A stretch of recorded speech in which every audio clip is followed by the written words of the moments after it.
Bonjour, donc le but du TP d'aujourd'hui, c'est de vous présenter le protocole de réalisation des coupes transversales en biologie végétale, ainsi que le protocole de coloration de ces coupes. Donc ce TP, il va s'organiser autour de 3 parties. Dans un premier temps, on verra donc le matériel dont on a besoin pour réaliser ces coupes. Dans un deuxième temps, on verra donc plus précisément le protocole de réalisation de ces coupes. Et dans un troisième temps, on verra comment on réalise le montage de ces couches pour pouvoir les observer ensuite au microscope. Donc l'intérêt de réaliser ces coupes transversales, c'est de pouvoir étudier la structure histologique d'une plante, c'est-à-dire la structure tissulaire, et notamment de regarder comment cette structure tissulaire va varier en fonction des types de plantes qu'on va étudier, mais également en fonction de leur type d'habitat.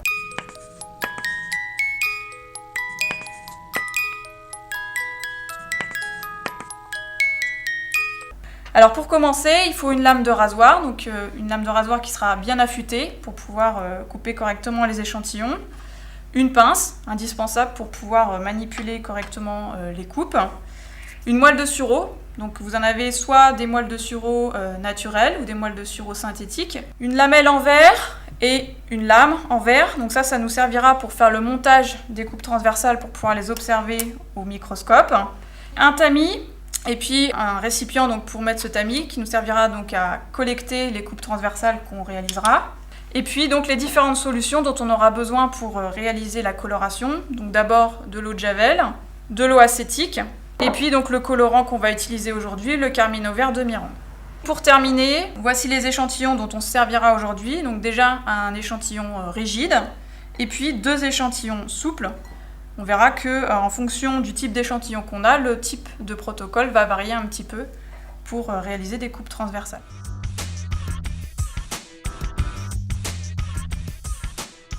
Dans ce TP, si on ne réalise pas des coupes transversales de bonne qualité, on ne pourra pas faire de bonnes observations par la suite.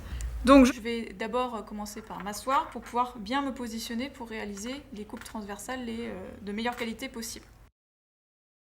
Alors, donc je commence par l'échantillon rigide. Donc là, je vois que mon échantillon rigide, il a une extrémité qui n'est pas orthogonale, qui n'est pas plane et régulière. Donc la première étape avant de commencer à réaliser les coupes transversales, ça va être de aplanir l'extrémité de mon échantillon, de la rendre régulière. Donc pour cela, je vais prendre une lame en verre sur laquelle je vais venir couper et ajuster l'extrémité de mon échantillon de façon à avoir vraiment une surface plane. Donc vous voyez, maintenant j'ai une extrémité qui est bien régulière et qui est propre pour démarrer les coupes transversales. Alors première étape, je vais commencer par remplir mon tamis et mon récipient d'eau pour ensuite mettre mes coupes réalisées à tremper et éviter qu'elles se déshydratent au cours du TP. Ensuite, donc je viens prendre mon échantillon entre mon pouce et mon index et la lame de rasoir bien affûtée dans mon autre main. Et je viens amener la lame de rasoir à l'extrémité de l'échantillon et je la ramène vers moi de façon à le couper tout doucement.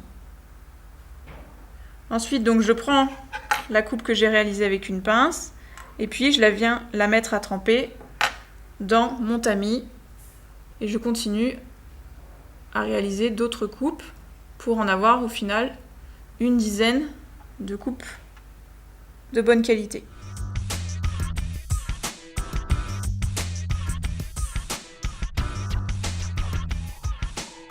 Parfois, l'échantillon est trop souple pour pouvoir le couper facilement. Donc c'est le cas notamment ici de cet échantillon cylindrique et de cet échantillon plat. Alors pour cela, on va utiliser comme support la moelle de sureau. Donc on avait vu tout à l'heure la moelle de sureau synthétique ou la moelle de sureau naturelle. Pour commencer, on va devoir couper cette moelle de sureau dans le sens de la longueur, de façon à en faire 2 parties. Donc voilà, j'ai 2 parties de ma moelle de sureau dans lesquelles je vais venir coincer ensuite mon échantillon. Alors soit j'ai un échantillon plat que je peux plier et venir du coup coincer en sandwich entre mes 2 morceaux de moelle de sureau. Soit dans le cas d'un échantillon cylindrique, il va falloir réaliser un petit sillon dans la moelle pour pouvoir venir le coincer. L'intérêt étant de ne pas écraser l'échantillon au moment de la coupe. Et une fois que c'est fait, je prends mon échantillon et je viens le coincer dans le petit sillon que j'ai réalisé. Et je le place comme ça en sandwich entre mes deux morceaux de moelle de sureau. Une fois que c'est fait, je vois que mon échantillon dépasse un petit peu de ma moelle de sureau. Il faut donc que j'ajuste mon extrémité comme tout à l'heure pour avoir une surface bien plane. Donc de nouveau, je viens couper sur une lame en verre et j'ai bien ajusté mon échantillon par rapport à la surface de ma moelle de sureau. Ensuite, donc je prends mon tamis avec de l'eau.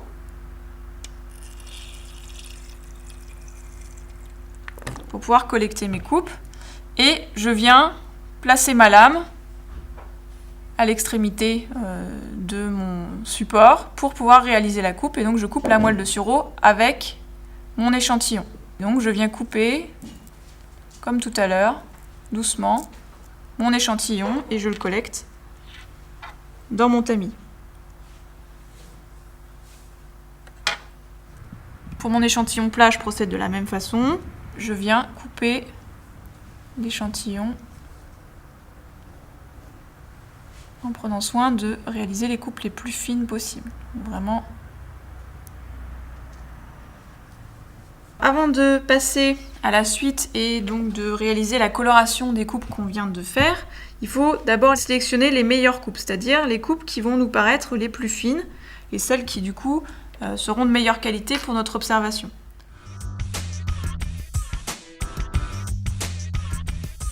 Donc une fois qu'on a sélectionné les meilleures coupes, on peut commencer le protocole de coloration en attaquant avec le premier bain de javel. Donc pour cela, je vais d'abord aller à l'évier. Je vide l'eau. Je remets mon tamis dans mon récipient. Et puis je viens verser dessus la javel. On verse doucement sur les échantillons. Et on laisse comme ça reposer les échantillons pendant 20 à 30 minutes en fonction de la vitesse de décoloration. Et donc l'intérêt de ce bain de javel, ça va être de vider les contenus cellulaires. D'accord ? Donc on va garder uniquement les parois des cellules, et c'est sur ces parois des cellules que vont venir se fixer les colorants.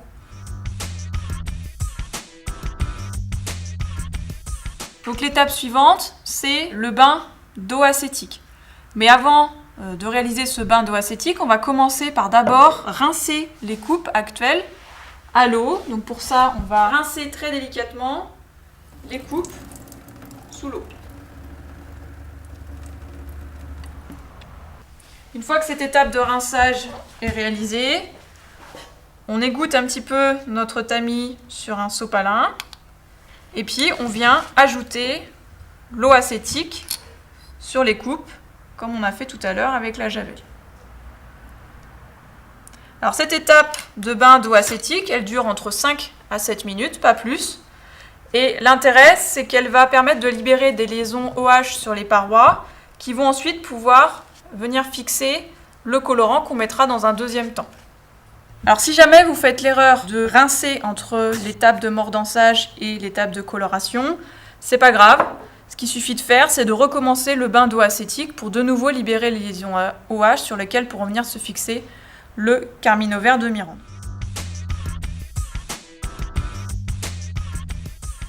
Alors pour la troisième et dernière étape de notre coloration, on va utiliser cette troisième solution donc qui correspond au colorant, donc qu'on appelle le carmine vert de Mirande, et qui est en fait un mélange de deux colorants, le carmin à luné et le vert d'iode. Je commence par vider mon eau acétique à l'évier, mais surtout je ne rince pas. Pourquoi ? Parce que si je rince, les liaisons OH que j'ai libérées par ce bain d'eau acétique vont être comblés par les atomes d'hydrogène de l'eau. Donc surtout, je ne re-rince pas et je viens apporter mon colorant, donc quelques gouttes, directement dans mon tamis. Donc je laisse ce bain pendant encore une dizaine de minutes, 5 à 10 minutes, et on aura quasiment terminé notre coloration. L'intérêt du carmin luné, c'est qu'il va venir colorer les parois qui sont pectocellulosiques en rose, et le verdiode va lui colorer les parois qui sont lignifiées en vert. On aura également une troisième coloration aspécifique qui va colorer donc les composés lipidiques, donc on va retrouver notamment dans la subérine ou dans la cutine de la cuticule, en brun jaune. Et donc on pourra utiliser ensuite ces couleurs comme des indicateurs qui pourront nous aider à identifier les tissus par la suite. Alors, les 10 minutes de coloration sont maintenant écoulées, donc je vais aller rincer mes coupes à l'évier, donc toujours sous un filet d'eau assez fin pour pas que les coupes sautent du tamis.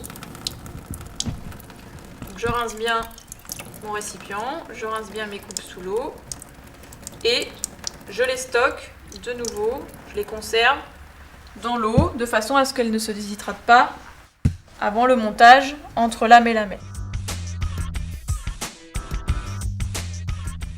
Et maintenant terminé, je vais passer donc à l'étape de montage de mes coupes entre lame et lamelle. Donc pour cela, je pose ma lame sur ma paillasse, je dépose sur ma lame une goutte d'eau, voilà, dans laquelle je vais venir plonger mes coupes transversales colorées. Alors je monte à chaque fois 2 ou 3 coupes de façon à pouvoir ensuite les sélectionner au microscope et observer la coupe qui sera de la meilleure qualité possible. Donc une fois que j'ai déposé mes coupes sur ma lame, je viens très délicatement déposer ma lamelle sur mes coupes transversales de façon à ne pas avoir de bulles d'air. Une fois que la lamelle est déposée sur mes coupes, pas besoin d'appuyer parce que je risque d'endommager mes coupes. Et si elles sont suffisamment fines, normalement, on n'a pas besoin d'appuyer pour que la lamelle adhère bien. Alors maintenant que notre lame est prête, je la dispose sur le microscope pour observer mes coupes transversales et pouvoir ensuite les interpréter.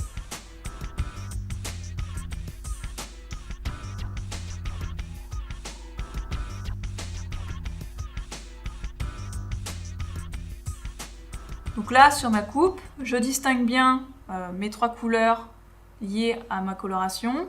Une coloration verte, donc liée à la présence de lignine dans les parois. Une coloration rose liée à des parois pectocellulosiques. Et puis une coloration brun-marron liée à la présence de composés lipidiques dans les parois.